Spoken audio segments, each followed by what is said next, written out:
আপনারা জানেন যে এই জুলাই এবং আগস্টের গণ অভ্যুত্থানে যে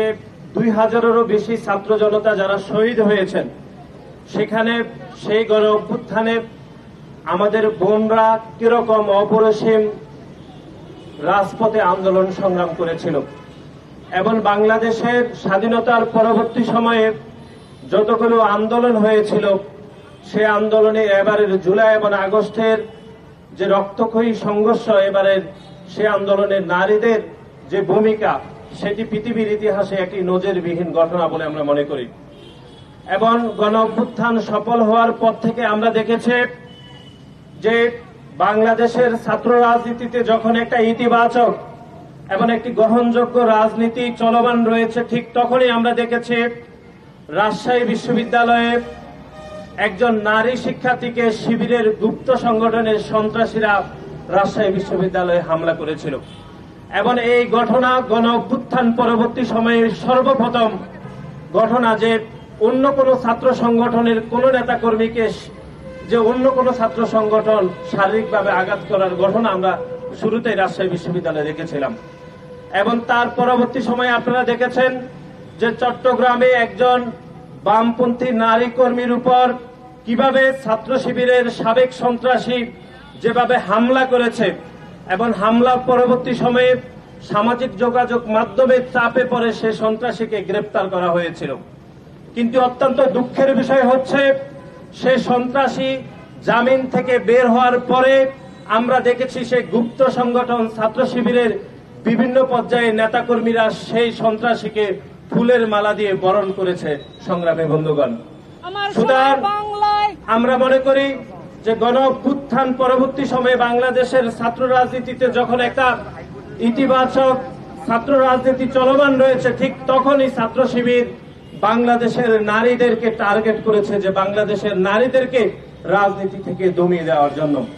এবং তারই ধারাবাহিকতায় আপনারা দেখেছেন যে আমাদের একজন সহযোদ্ধা, একজন বোন,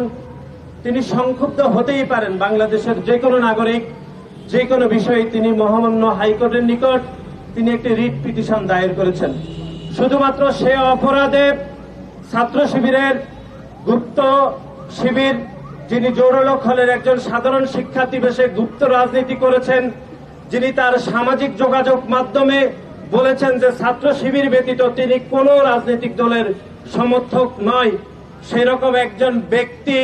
আমাদের সেই সহযোদ্ধা বোনকে পদযাত্রা করে গণধর্ষণের হুমকি দিয়েছে। কিন্তু আমরা দেখেছি সে হুমকি দেওয়ার পরে সে গুপ্ত সংগঠনের যিনি সভাপতি রয়েছেন ঢাকা বিশ্ববিদ্যালয়ে, যিনি পূর্বে দীর্ঘ সময় ধরে ছাত্রলীগের রাজনীতি করেছেন, ছাত্রলীগের বিভিন্ন পদ পদবিতে ছিলেন,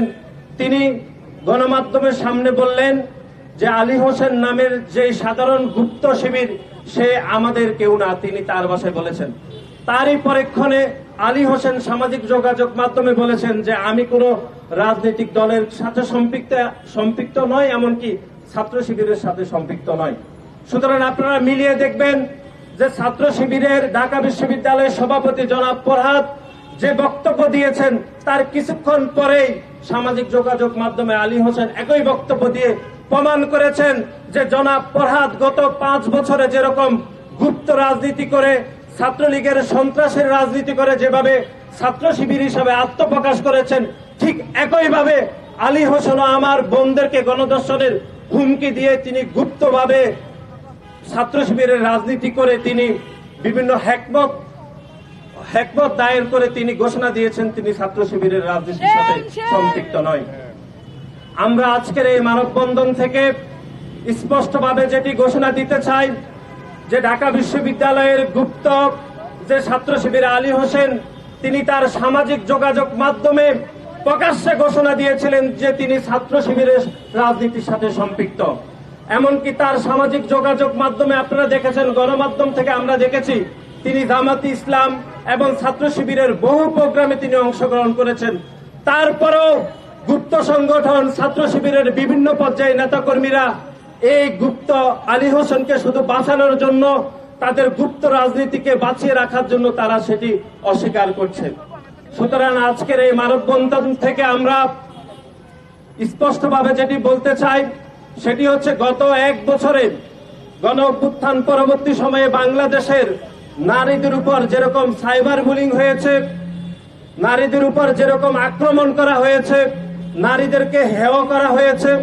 নারীদেরকে গণধর্ষণের হুমকি দেওয়া হয়েছে, তার প্রতিটি ঘটনায় গুপ্ত সংগঠন ছাত্র শিবিরের বিভিন্ন পর্যায়ে নেতাকর্মীরা জড়িত রয়েছে। আমরা বাংলাদেশ জাতীয়তাবাদী ছাত্র দলের পক্ষ থেকে বারবার যে বিষয়টি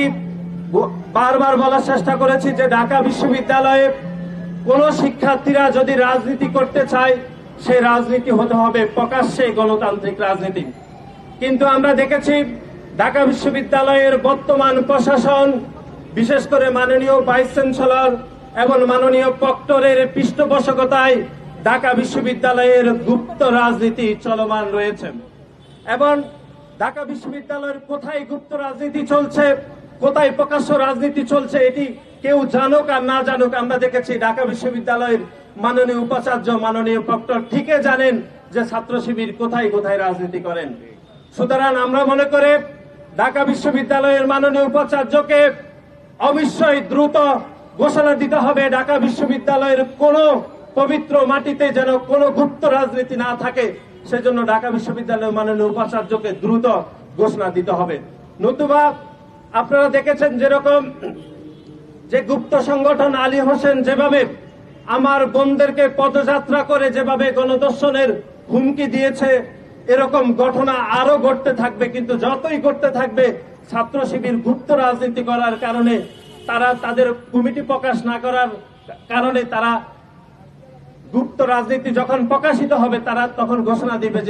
যে গুপ্ত রাজনীতির যে ব্যক্তি, সেই ব্যক্তি আমাদের ছাত্র রাজনীতির সাথে কোনোভাবে সম্পৃক্ত না।